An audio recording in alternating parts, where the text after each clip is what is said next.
জায়গায় ঘুরতে গেছিলাম বাসার সামনে, অনেক সুন্দর জায়গা।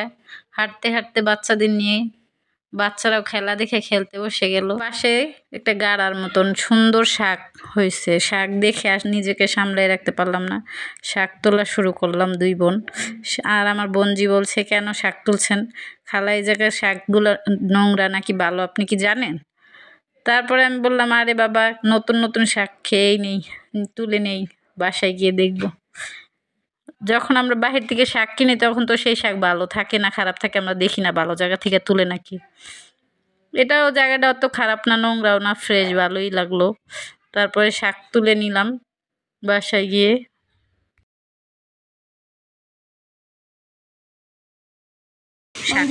বেছে দিই। তারপরে শাক বাছা শুরু করলো, এই শাকগুলো তুলছে। তো এখন আমি শাকগুলো ঢেলে বাছাবাছি করবো।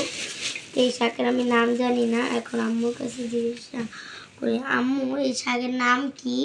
এগুলো 2-3 পদের শাক মিলানো, পাঁচমিশালি বলে। ও, কলমি শাক। এগুলোর নাম কি? কলমি শাক। ও, কলমি শাক।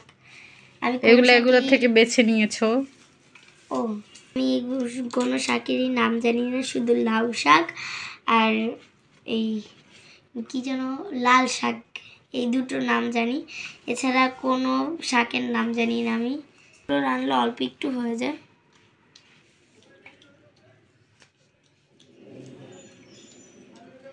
এখন আবার বাছাবাছি চলছে, আর আমার ভাই আবার উকি মেরে দেখছে, গাজর খাচ্ছে। আর আমরা আবার কাঁচা গাজর খেতে খুবই পছন্দ করি। তোমরা অনেকেই পছন্দ করো না, কিন্তু আমরা খুবই পছন্দ করি। আমার আম্মুও খুব পছন্দ করে কাঁচা গাজর। আজকে দোনোটাই ভাজি হবে, এই শাক ভাজি, আবার এই যে এই যেন কহি। আম্মু প্রত্যেক দিন ভাজি খেতে ভালো লাগে না। কি খাবে বাবা, যা আছে তাই তো খেতে হবে। রান্না করতে গেলে এটা খাবে না, ওটা খাবে না, সারাক্ষণই তার বায়না। আমরা গরিব মানুষ, এত খাবার কোথায় পাই বলেন? যেটা আনবে সেটাই তো খেতে হবে। ওর আব্বু এটা আনছে দেখে চিল্লাচিল্লি করলাম, বললাম যে এই তরকারি ভালো লাগে? ওর বাবা বলল, খেয়েই দেখো না। আর কি করব, শাক ভাজি আর এই ভাজি করলাম, 2 পদের ভাজি আজকে চলবে। তারপরে মেয়ে বায়না শুরু করলো, এই ভাজি খাবো না, শাক ভাজি খাবো না, ও শুধু খাবার বাছাবাছি করে। এই যে আমি কুচি করতে পারি না, তাই আম্মু কুচি করে দিছে। এটা এখন আবার একটু ভাপ দিয়ে নিতে হবে, ভাপ দেওয়ার পরে তারপরে ভাজি করে নেব।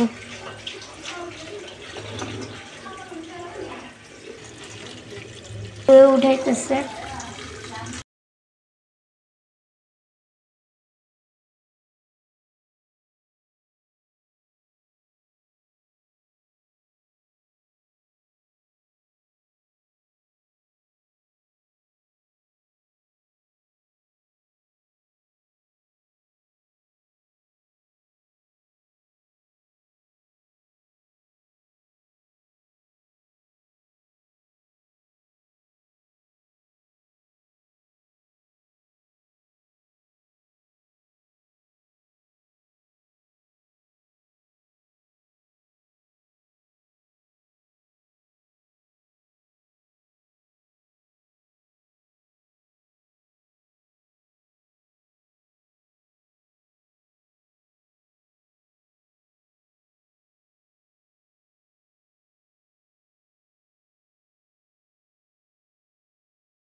এখন আমরা শাক দিয়ে ভাত খাবো।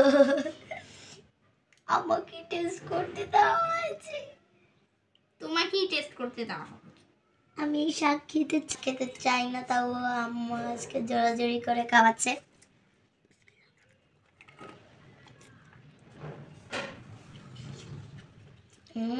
অনেক মজা বেটা, তুমিও খেয়ে দেখো। তুমি তো খেতে চাওনি, এখন আবার মজা মজা করছো।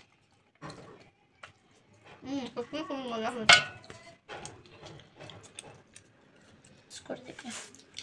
আমি জানি ভাজিটা মজা হবে না, শাক ভাজিটা গরুর গোস্তের মতন হয়েছে। নাও খাও। গরিবদের এটাই গরুর গোস্ত। ভাজিটা কেমন হয়?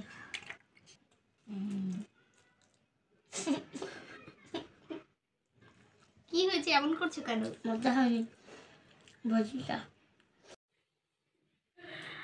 আপনারা তো সবাই জানেন আমার ছেলে হাঁটা চলা করতে পারে না, নিজে নিজে খেতেও পারে না, খেতে চায় কান্না করে নিজের হাতে, খাওয়ার জন্য বিরক্ত করে যখন দেই কিন্তু অনেক কষ্ট হয় তার খেতে, বাইরে যাওয়ার জন্য কান্না করে। আজকের ভিডিওটা এখানেই শেষ করছি। আল্লাহ হাফেজ।